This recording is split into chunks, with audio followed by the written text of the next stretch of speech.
Tonight at the shop, I'm working on a skull that's going down to Oakland, California for a guy. His name's Eric.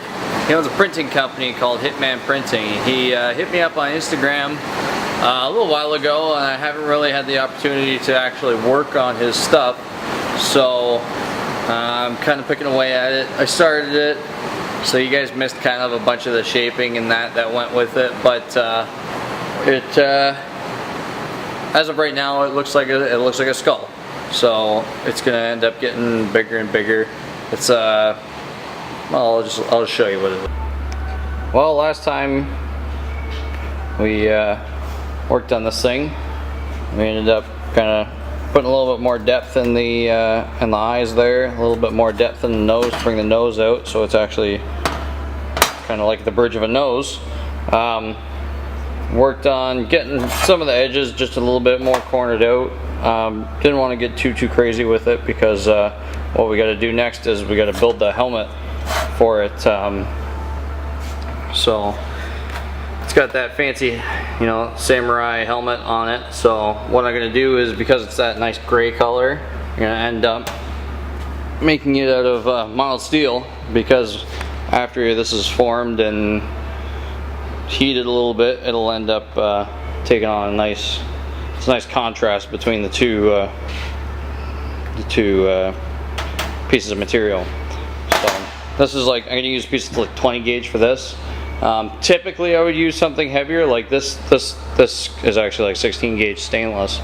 I like to use the thicker stuff on most occasions because it takes a little bit more of a beating and it stands the test of time better. So, but this helmet, it's going to be behind. It's going to be behind all that copper that we're going to end up putting up on there. So it'll. It's not really, you know, it's not going to go anywhere because it's got that big convex curve on it. It'll be plenty strong enough. So I'm using the DeWalt cordless shear. I bought that at Tegs Tools. I think it cost me like 500 bucks. It's expensive, but it does a really good job for cutting the straight edges.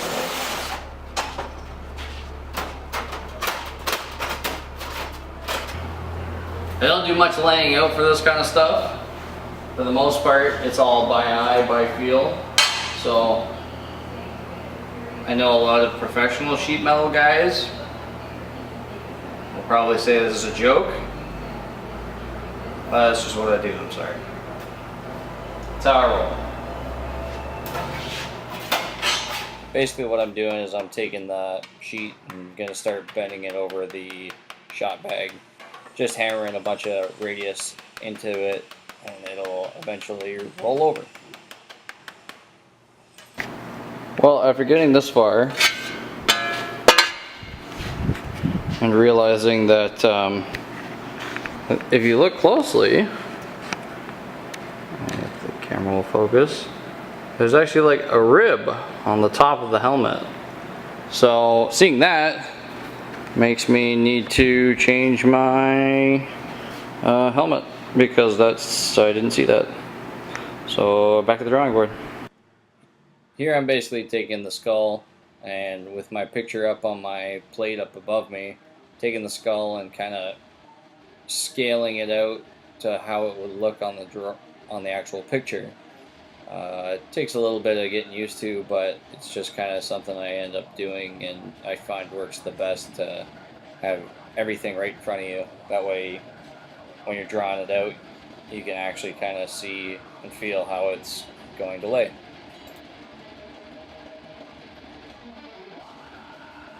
What I'm going to do is take my tin snips and cut the radius out of both sides of the helmet. So with doing that, you're going to end up flattening out the steel a little bit. So you got to work on putting your radius back in there. Work on making your edges radiused again. That way when you put your side panels in, it actually gives it something to raise up to, and it'll give you a nice little lip to weld onto. So having the drawing there and having the other piece of the skull there really helps you see your scaling, see what needs to be bent more, what needs to be bent less. It's a lot of fitting, almost bodywork style work, but you get to be a little bit more lax than not so finished looking, I guess. It is a helmet, so realistically it would be taking a beating, and having some natural dents and dings in there, it all adds the character to the piece itself. Because the sides were already kind of formed, it was nice and easy to just take a piece of the side, grab the vice grips, fit it on there, kind of see exactly how it'll fit, what needs to be bent more, what needs to be radiused more, and tack it up. It's nice when the material kind of already fits, and it makes a lot less work for yourself.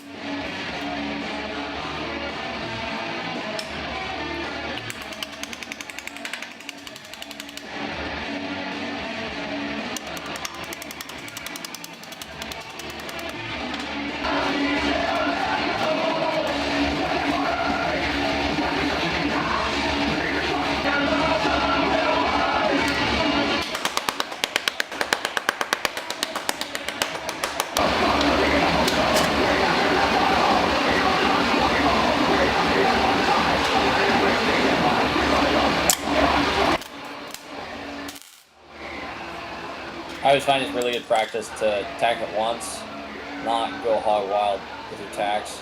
That way you can actually see it, see if it looks symmetrical in the slightest, see if it needs some more bending, and when it does, then you can tack it all up. Now it looks somewhat symmetrical. Basically weld up these edges. Alright, we're just gonna tack them all up, hold them up, grind them up.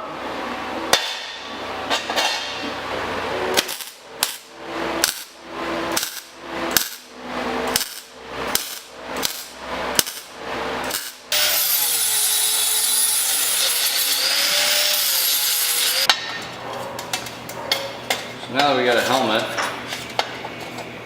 kind of hammered out.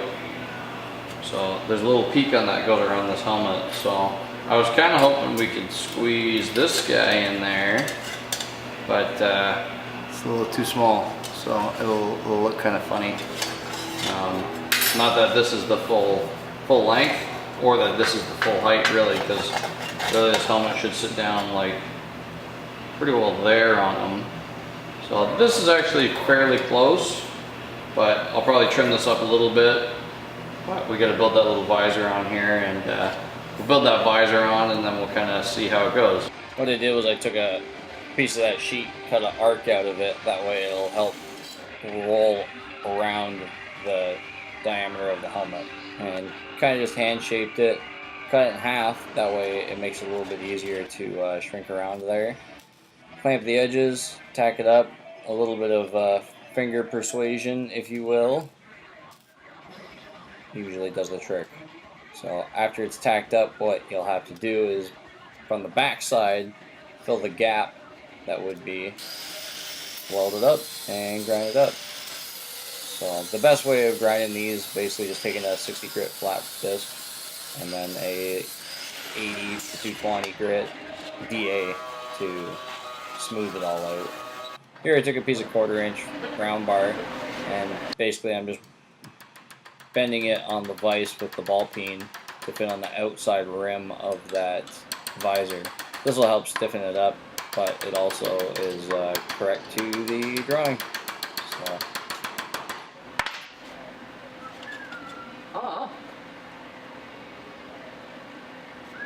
Now that you got your round bar bent, you should tack it to the visor. Use the round bar as a heat sink for when you're welding it onto the sheet metal, because the sheet metal won't take the heat nearly as much as the round bar will. And take your flap disc, grind it all smooth, and then on the front side, because you'll have all the heat marks, take your DA again, and it'll sand away all those heat marks without taking away too much material. Well guys, I hope you liked watching the first part of the Hitman Printing Skull. Let me know what you guys thought down in the comment section down below. Like and subscribe to this video. Follow me on social media. And yeah. There's a lot of bloopers in this rule.